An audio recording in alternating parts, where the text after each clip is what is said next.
ചരിത്രമുഹൂർത്തം ആറ്റല്ലതിലെത്തിയ കാലമേറെ ചരിത്രമുഹൂർത്തം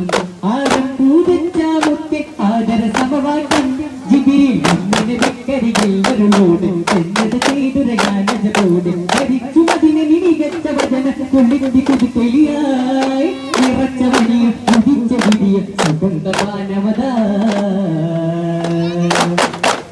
നേടിനൂപൂവത്തന്നെ മാലോകർക്കായി മാറ്റം വിണ്ടേ നേടിനൂപൂവത്തന്നെ മാലോകർക്കായി മാറ്റം വിണ്ടേ പാടി വീതച്ച് പതിച്ച് ഇസ്ലാമിന്റെ മണ്ണ് സിറാജിൻ മുതുകുടിയിലെ മുതൽ മധു നേടി മരതക നിറമതിലും സുഖമേടി മരിച്ചു അതിലെ മികച്ച വചന കൊള്ളിത്തി